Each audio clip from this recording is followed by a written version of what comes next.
Okay, ready, meerkat? Chapter 11. When Harold bent down to close the file cabinet, he took a quick look inside. "Whoa," he cried, "look at all that stuff in here." The file cabinet was filled with everything Mr. Krupp had taken away from the boys over the years. There were slingshots, whoopee cushions, skateboards, fake doggy doo-doo, you name it, it was in there. "Look at this," cried George, "a big stack of Captain Underpants comics. He's got every issue," said Harold. For hours the two boys sat on the floor laughing and reading their comics. Finally, George looked up at the clock. "Yikes," he said, "it's almost lunchtime. We'd better clean up this mess and get to class." The boys looked up at their principal, who had been standing behind them in a trance all morning. "Gee, I almost forgot about Mr. Krupp," said Harold. "What should we do with him?"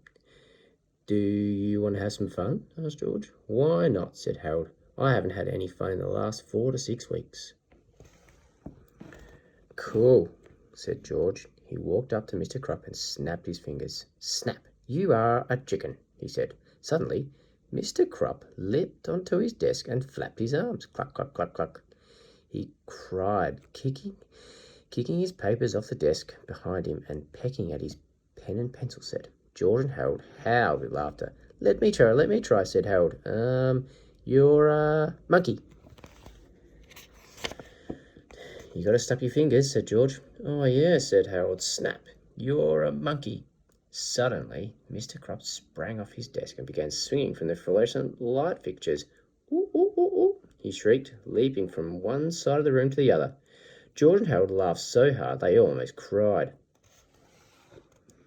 My turn," said George. "Let's see, what shall we turn him into next?" "I know," Harold said, holding up a Captain Underpants comic. "Let's turn him into Captain Underpants." "Good idea, George. Snap! You are now the greatest superhero of all time, the amazing Captain Underpants." Mr. Krupp tore down the red curtain from his office window and tied it around his neck. Then he took off his shoes, socks, shirt, pants, and his awful toupee. "Tra-la-la-la," he sang. Mr. Krupp stood before them, looking quite triumphant. With his cape blowing in the breeze of the open window, George and Harold were dumbfounded. "You know," said George, "he kind of looks like Captain Underpants." "Yeah," Harold replied. After a short silence, the two boys looked at each other and burst into laughter. George and Harold had never laughed so hard in all their lives. Tears ran down their faces as they rolled around the floor, shrieking in hysterics. After a while, George pulled himself up from the floor for another look. "Hey," George cried, "where'd he go?" Chapter 12. George and Harold dashed to the window and looked out. There, running across the park, was a pudgy old guy in his underwear with a red cape flowing from behind him. Tra-la-la-la. "Mr. Krupp, come back," shouted Harold. "He won't answer to that," said George. "He thinks he's Captain Underpants now."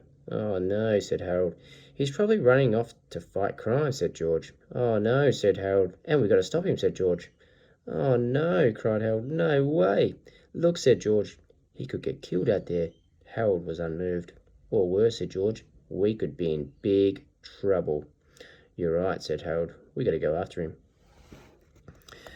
The two boys opened the bottom filing cabinet drawer and took out their slingshots and skateboards. "Do you think we should bring anything else?" asked Harold. "Yeah," said George. "Let's bring the fake doggy-doo." "Good thinking," said Harold. "You just never know when fake doggy-doo-doo is going to come in handy." Harold stuffed Mr. Krupp's clothes, shoes, and toupee into his backpack. Then together the two boys leaped out the window and slid down the flagpole and took off on their skateboards after the amazing Captain Underpants. Chapter 13. Bank Robbers. George and Harold rode their skateboards all over town for Captain Underpants. "I can't find him anywhere," said Harold. "You'd think a guy like him would be easy to spot," said George. Then the boys turned a corner, and there he was. Captain Underpants was looking in front of a bank, looking quite heroic. "Mr. Krupp," cried Harold. "Shh," said George. "Don't call him that. Call him Captain Underpants." "Oh, yeah," said Harold. "And don't forget to snap your fingers," said George. "Right," said Harold. But before he got a chance, the bank doors flew wide open and stepped out two robbers. The robbers took one look at Captain Underpants and stopped dead in their tracks. "Surrender," said Captain Underpants, "or I'll have to resort to wedgie power." "Oh no," whispered Harold and George. Nobody moved for about 10 seconds. Finally, the robbers looked at each other and burst out laughing. They dropped their loot and fell to the sidewalk, screaming in hysterics. Almost immediately, the cops showed up and arrested the crooks. "Let that be a lesson to you," cried Captain Underpants. Never underestimate the power of underwear." "What?" The police chief looked quite angry, marched over to Captain Underpants. "And just who the heck are you supposed to be?" the police chief demanded. "Why, I'm Captain Underpants, the world's greatest superhero," said Captain Underpants. "I fight for truth, justice, and all that is pre-shrunken cottony." "Oh, yeah," shouted the police chief. "Cuff him, boys." One of the cops took out his handcuffs and grabbed Captain Underpants by the arm. "Uh-oh," cried George. "We gotta roll." Together, the two boys zoomed into the crowd, weaving in and out of the cops and bystanders. Harold skated up to Captain Underpants and knocked the superhero off his feet. George caught him and the boys skated away with Captain Underpants on their shoulders. "Stop!" cried the cops, but it was too late. George, Harold, and Captain Underpants were gone. Chapter 14. The Big Bang. After their quick escape, George, Harold, and Captain Underpants stopped on a deserted street corner to catch their breath. "Okay," said George, "let's dehypnotize him quick before something else happens." Kaboom! A huge explosion came from the rare crystal shop across the street. Heavy smoke poured out of the building. Suddenly, two robots with one stolen crystal emerged from the smoke and jumped into an old van. "Did I just see two robots get into a van?" said Harold. "You know," said George, "up until now this story was almost believable." "Well, believe it or not," said Harold, "we're not getting involved, I repeat. We are not getting involved."